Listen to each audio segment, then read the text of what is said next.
Megan, you were just laughing it up and couldn't control yourself that you had when Will said that I definitely haven't said I love you, but when it was your turn, yours, you were quiet.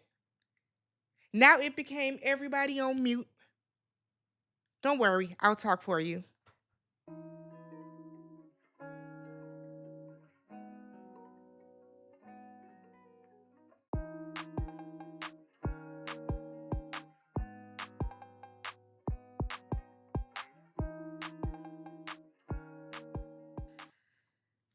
What's up, everybody? Welcome back to the channel. I'm Tammy. This is Tammy Talks. We are gathered here today to talk Married at First Sight, Season 19, Episode 8, Anniversary Adventures. If you guys are brand new to the channel, please do me a favor, hit that subscribe button, thumbs up the video, leave your comments down below, and if you have hypes, hype me up, all right?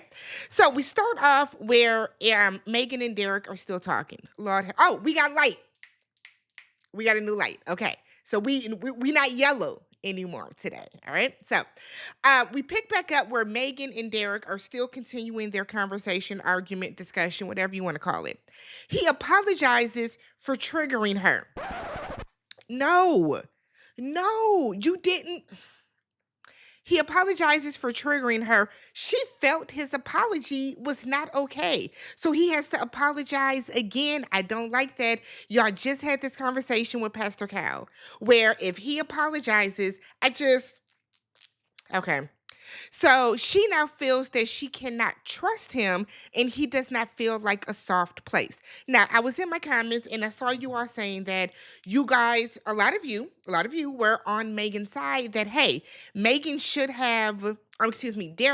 should have had that conversation with her, or he should have approached this conversation differently. I get that.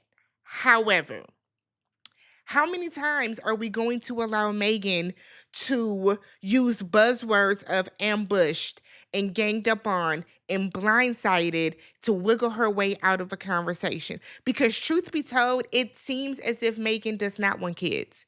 You know what I mean? It sounds like in Megan's mind, it sounds good to say, hey, I do want kids. But in reality, in all actuality, I don't get the vibe that Megan truly wants kids. By the way that she talks about it, yes, it's one thing to be like, oh my God, childbirth is going to be crazy. Absolutely. But Megan does not give the vibe that she actually wants children. And that is the way from her body, okay? And that is why Derek is not sold on it when she says it. So he walks up to her and he holds her hand to soften her up. And now she's like, okay, and if you can just keep doing this, then you know what I mean? It just shows that you really care about me. Stop playing these games, Megan. You're playing games. Megan is playing games. And Megan does this to get that conversation off of children. Okay, so we pan over to Pat and Rhonda. They are up early to watch a space launch. Y'all know Pat works. I think he works in like aerospace or something like that. And he's excited about this. And of course, Rhonda is like, this isn't how I wanted to wake up and spend my anniversary. Rhonda, we talk about your bullshit all the time. Let this man be excited about this damn space launch. Then she was like, I got to get a t-shirt for the next one. And he was like this, no, I'll get my own. You can buy it. I don't like Rhonda. I don't like nothing about Rhonda. Josh and Jalen. So he tells her that they are going to jump out of a plane today. I said, oh, because you would need to prep me. We not going to just do nothing like that on a humbug, okay? But apparently Jalen has joked about it before. But Josh skydives every couple of years. So they go skydive, hoo-ha, right, good for them. I mean, y'all just play with your life if you want. Brittany and Will. So they are at a wrestling little situation, and I believe his name was Matt Henry. He used to be a pro wrestler. Now, I'm assuming they're talking like WWE, WWF. I was never into wrestling. My brother was. And so when we were younger, if it was on TV, I would, kind of watch it. But I've never gotten into wrestling. I know that people still really, really love it. It's fake. So I just can never really... But no judgment to those of you that like it. I know that I remember The Undertaker. Okay, remember The Undertaker? He was scary to me. I don't like scary stuff, so y'all know I was already like, what? And then there was Hulk Hogan who turned out to be, a racist. So I don't know any of the other ones. Macho Man Randy Savage, is that a wrestler? I don't know any other wrestlers, but they go to take this little wrestling class. It was cute. They learned the collar and the elbow, some other fake wrestling moves. Will was getting with her. Okay, he was. Will, I was like, this is a lady. Oh my god! But Brittany's in her confessional, and she's like, I hate that he's better. Um, yeah, so she is telling him that there is no doubt in her mind that he is her future, right? Brittany is sold, locked, and loaded, which is interesting because Brittany has also been saying that he is not giving her the intimacy that she wants. Brittany has also said that Will is not communicating the way that gives her reassurance. So how is he your future without a shadow of a doubt? You know what I mean? It doesn't make sense, right? So he said that, for him, things can change in the future. He is not sold on her. Things can change in time. So Brittany now feels like he does not think she is his person. She now feels that she might not be his person. And Will was like, that's not fair. Brittany then says that she does not feel, or she tells him that he doesn't feel the things about her that she needs to, and she just needs some more validation. Now, I had somebody in my comments say that I am making excuses for Will, which is interesting because the men in the comments are saying that I hate Will and I'm a misandrist and all this other type of stuff. And then some of the women in my comments are saying that I am making excuses for Will. And one particular woman, I'm assuming it's a woman, said that I crave attention from black men. I love black men. I'm black myself. So yes, I love black men. Okay. However, so that that wasn't shade, sis. I mean, but it's so interesting how everybody sees Will as different. Now, do I think that Will genuinely likes Brittany? I don't. I think that a lot of whatever initial attraction he did have with Brittany has dissipated based on they keep having these type of situations, right? Did y'all watch Love is Blind last season?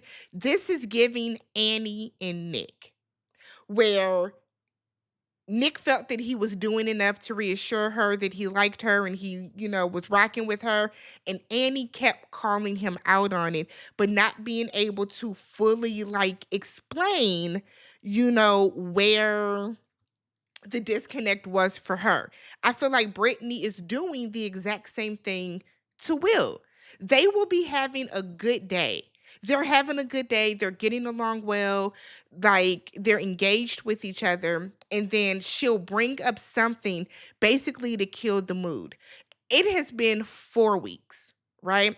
So you cannot expect that person to be in love with you within a month. Does it happen for some people quickly on this show? Yes, but the isn't the success rate like 13% or something? It's something low.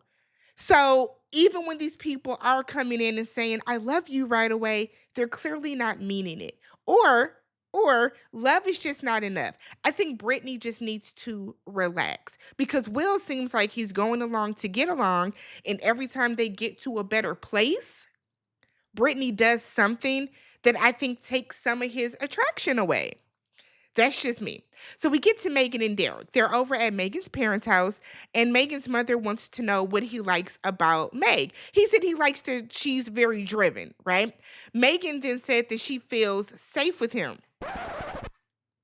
When? How? Explain. Because Megan, just the night before, you said that he does not create a safe space for you. So is it that you feel safe with him as long as you don't have to answer the questions that he wants to ask? Megan is talking, his parents, or her parents, I should say, are talking about children and all this type of stuff. We know that Megan wants one child, he wants three. I think that was Megan's sister and brother-in-law, and they were saying that, like, you'll know when you're done having kids.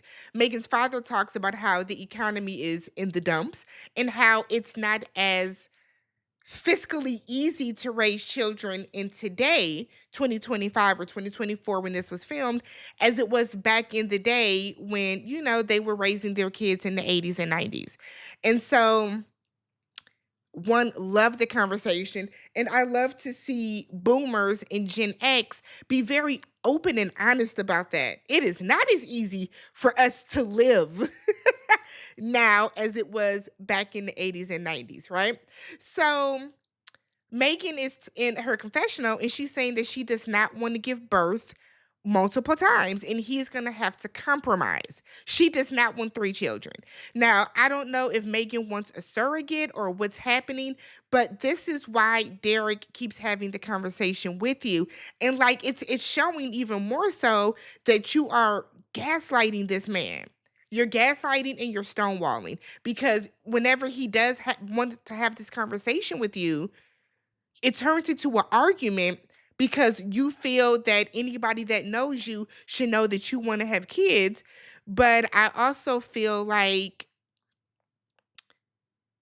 clearly he doesn't know you as well because you want kids, but you don't want multiple births. You don't want to give birth multiple times. So do you want kids or don't you want kids? It's very, very interesting. Very, very interesting. So we pan over to Chad and Belinda, and he brings her home some flowers, and she's like, "What's the occasion?" And I'm kind of sick of Belinda doing this. Anytime Chad brings her flowers or something, she's asking why. Girl, just say thank you. Just say thank you. He brought you some flowers. I don't know what went on in Belinda's last marriage and relationship and all that type of stuff, but like, girl, get out of. And I know it'll take time, but I don't know. Something about Belinda I do not like. I can't put I can't put a finger in it yet, but it's something about her that it seems as if she's not really in this. And I don't know if she really likes Chad, right? So Belinda is talking about if he wants her to take his last name, and he's like, "Yeah, of course." And she keeps saying, "Well, I want him to want me to do it. I want him to want me to do it." And I think that Belinda wants to be, I can't say it's courting because it looks as if Chad is courting her, but it's like she wants him to like almost beg her for something. And he was like, "Yeah, Belinda Williams, that sounds great." So then she starts listing all the things that she has to update to change her name. And we have all heard married women talk about all the stuff that you have to do to change your name. But Belinda, you've done this before. You did this when you were married the first time. So I'm not sure why you're confused, right? I'm not sure why you're confused. So she brings up how at the end of the night, oh, because she talks about compromise. So she's like, do you feel like we're compromising? Because at the end of the night, you like to have the TV on and I like the TV off. He said, "Yeah, I like the TV on, but you also like your phone loud." And she was like, "Yeah, I fell asleep with my phone in my hand." I feel like Belinda's looking for an issue. I'm going to be real with you. Belinda is looking for an issue. So we get to Josh and Jalen. They decide, this shit took me out. So Josh and Jalen decide to write new vows, okay? I don't know why. I mean, I get it, but I don't. It was very on the spot, but so they always get their anniversary box, they always get their wedding picture, sometimes a video, and then they get their vows. So they're reading their vows, and she's like, "Hey, let's write new ones." Now, a quick little what is not that big of a deal.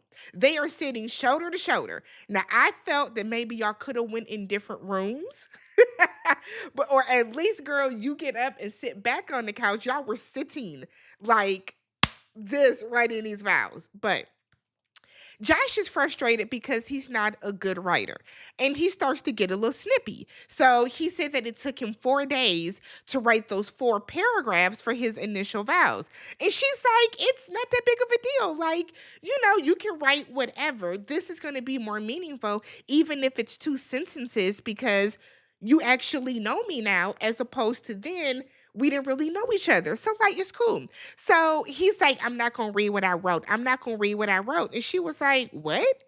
I'm not going to read what I wrote. I'm not a strong writer, and this is frustrating because I don't want to do this. It took me 4 days.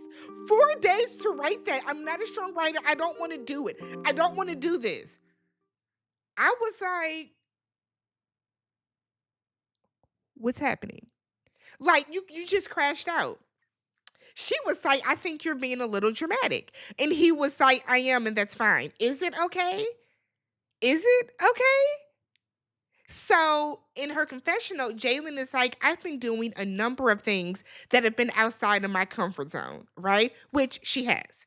And she feels a way now that he won't do this one thing that is outside of his comfort zone. And like she told him, you could have even just wrote, you're great. And I would have been like, that's cool. But the fact that he wrote something and was like, I I I don't want to read it anymore, like I didn't like that. I didn't like that, Josh, at all. That really rubbed me the wrong way. So Megan and Derek. So Derek is mentioning how rough Megan's mom was when she was hitting people while talking. I don't like that. I'm not a person. I don't like for you to be all over me while we're talking. I don't like the people that when they're laughing, they're going like this. I don't like any of that type of stuff. So they once again, she was like, that's just how my mom is, whatever.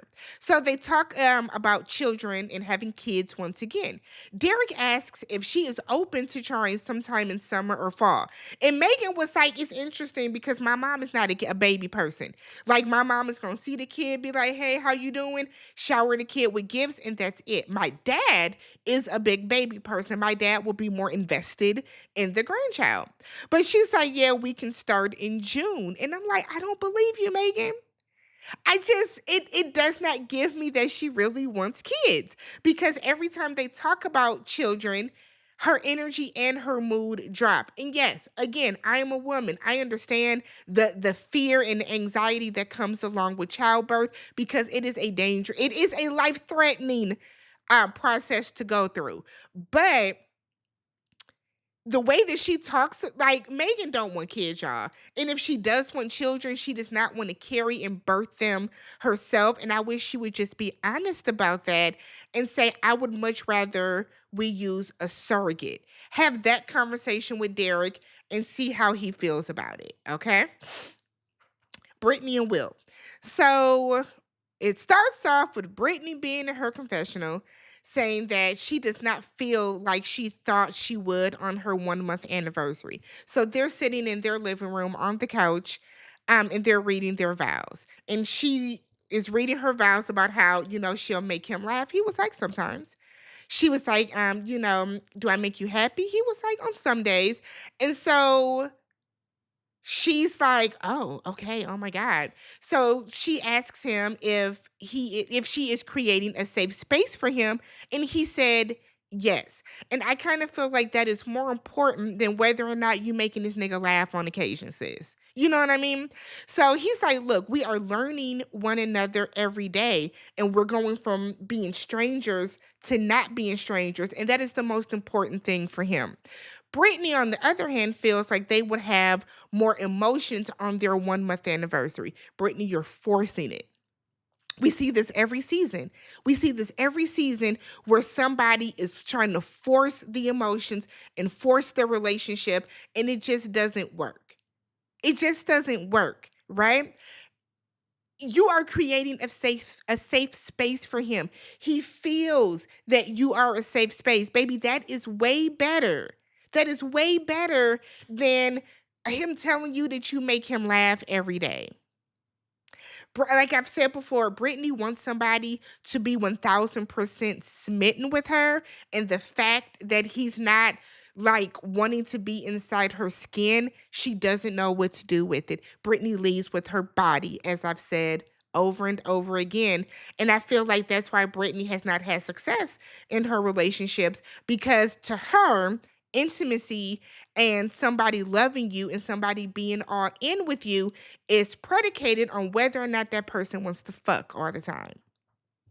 Will said in his confessional he's not in love with her and that it will take time for them to get there, but he does have love for her and he cares for her. Okay. He's asking Brittany how she feels, and she's like, I feel good. So he asks her, are you trying to convince me or yourself? And she's trying to convince herself. She's trying to convince herself that she is okay, that he is not in love with her yet, when she's really not, and she should just be more honest about it. So Josh and Jalen. So they're in bed and he is still talking about, the little paragraph. And he said that he does not like being the center of attention. And that's how he felt, as if she put him in a room with 1,000 people and he had to speak. Center of attention. It's two of y'all. How is that center of attention? It's two of y'all. It's two of y'all. Was Jalen a little? My thing is, why did you agree to do it? I guess that's my thing. I kind of feel like, Josh, if you weren't up to it, you were self-conscious about your writing skills or whatever, why did you agree to do it in that moment? You could have told her, hey, let's take our night and do it, and then tomorrow we can read them to each other or something like that.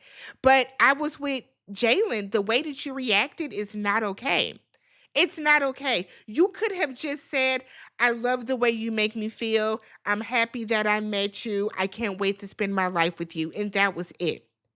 That was it. So Josh is like, well, he wants it to be perfect and he didn't want to mess up. Like, it's something about Josh where he's chasing perfection, and it's like he wants to be perfect in certain ways so he can slack in others, right? So he apologizes and then goes on to say that he didn't mean to put her in an uncomfortable position, because she's now starting to wonder if he feels differently about her. Are you really rocking with me like that? Like, now she has all these questions. And he's like, no, my feelings haven't changed, whatever, whatever. Megan and Derek are celebrating their 1 month at a vineyard, and she thinks that they know everything about each other. You don't. You don't, because y'all just met. He knows that you're crazy. He knows that you're combative. He knows that you have an aggressive personality. He knows that you're defensive. He knows some things about you. So he's letting her know that he has strong feelings for her and is excited to keep this thing going. She tells him that he knows how she feels and now she's awkward. And I'm like, why couldn't you just So in her confessional, Megan is saying that she doesn't want to get hurt, and so that's why she's not being vulnerable. Every season we get numerous people that are not up to being vulnerable on this show, and I don't understand this. So they get an anniversary gift from the experts, and it's a video of their wedding, and she is saying, how can you not love me after watching that? And he doesn't want to say I love you because he said that he has strong feelings for her, but he doesn't want to say it just for the sake of saying it. So in her confessional, she's like, well, I'm not going to say it if he doesn't say it. And I just think that's childish. If you are in love with him, Megan, then say it.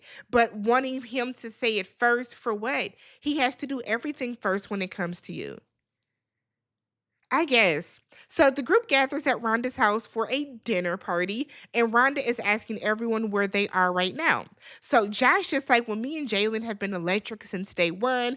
We said, I love you, the first night back in the apartment. And Chad was like, don't get complacent. You know what I mean? Continue to date her, continue to court her. You don't want to get too settled, right? So Chad, how y'all doing? Chad said, well, I decided that I loved her within a day or two of us moving in, and I told her. Belinda is like, the feelings were there for me, but I didn't have the words to say it yet, but I did say it back to him a few days later. I don't think Belinda loves Chad, personally. Will is like, well, I definitely haven't said it. And Megan starts laughing, and I was with Will. Don't do that. Don't do that. I didn't like that at all, Megan. The fuck is so funny? Because we get over to you We get over to you in a moment. Will said, well, people use love you. Sometimes they are manipulative with it. And he wants to make sure that when he says it, he 1000% truly means it. I respect that, right? I respect that.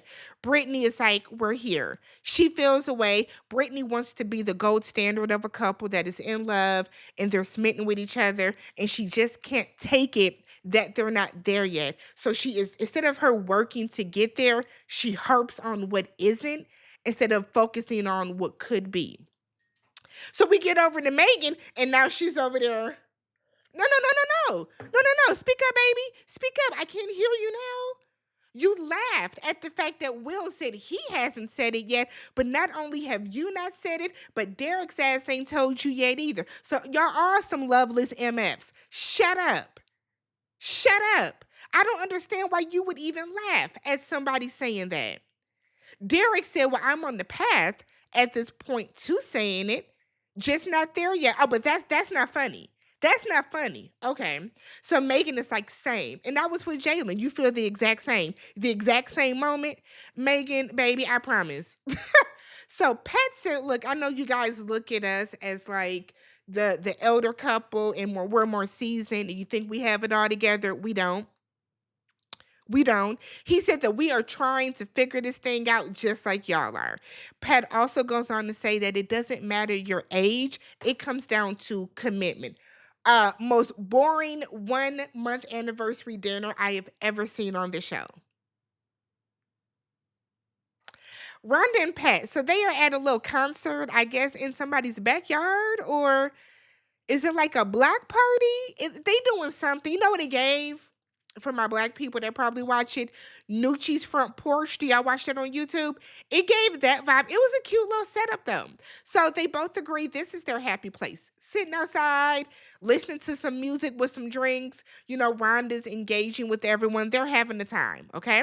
So she asks him, what does this tell him about her personality? And I'm like, Rhonda, everything don't have to be a test. What does this tell you about his personality? I want to be right here with Rhonda. I do, because some of the stuff that she's saying is very valid and applicable to Pat. It is. However, I feel like Rhonda nitpicks, right? She nitpicks. So they're listening to a song, and Rhonda gets emotional and said that this song speaks to her because, you know, when she was going through bad breakups and bad relationships, this, you know, made her feel like I am somebody, okay? And she's like, and I love water, okay? And this song is about the water. Pat said, oh, this song speaks to me a little differently. I think it's about like mountains. And she, of course, is upset. Now, one, Pat completely ignored what she said, for sure, right? He did. But I also kind of feel like instead of Rhonda constantly shutting down in those moments, because it's for me, it's not the fact that Pat is not asking about her and she doesn't feel like he's interested in her. Rhonda wants to be the center of attention. And we can tell by the way that Rhonda moves around in the way that Rhonda navigates life with other people. Rhonda wants to be the center of attention. So instead of her being like mountains, why do you think it's about mountains? Like for me, it's the water and that type of stuff. Like, does that make sense to you? Instead of her knowing how to pivot and merge into another conversation about it to redirect him back to her, she gets upset. She gets upset. And I just kind of feel like as an adult, you should know how to pivot and navigate a conversation. But the way that Rhonda gets so swollen in the chest and now she's dropping his hand and she's walking away, that's not sick of her ass. Sick of Rhonda. So Josh and Jalen walking back in the house and we get some nanny cam footage. So they're having a discussion about exes. Apparently, they were out with some of Josh's friends and they were talking about social media. Josh apparently has lied about unfollowing his ex on Instagram. So remember when they met with Dr. Pia, Josh said he was going to, cease our communication. Jalen wants to know why he lied about it. Josh said, I'm not hiding anything from you. Jalen feels that this little lie can turn into bigger lies. If you're willing to lie about something that can be fact checked, For one, that was stupid because she can go and check. Like the fuck? But instead of him lying about it, being honest, she feels a way about that. And so Jalen is seeing red flags. Now you take this, okay? You take this, the line about unfollowing the ex with you crashing out because you didn't want to write two sentences about what you like about her, like as some like little what vows real quick. It's looking like your slip is showing, Josh. That mask is falling. That representative is fading. I feel like when you force somebody to do something, you're never going to get the reaction that you want. But I guess I would want, like, how recent is the ex? Why can't he be friends with exes? I'm friends with my exes. I'm not saying that you got to talk to this person constantly, but how often are they talking? What is the extent of their relationship now? Very, very interesting. But let me know what you guys thought about this. This is episode 8. I have not watched 9 and 10 yet. I will get those out to you as soon as I can. Subscribe to the channel, thumbs up the video, and I will catch you guys in the next one. Peace.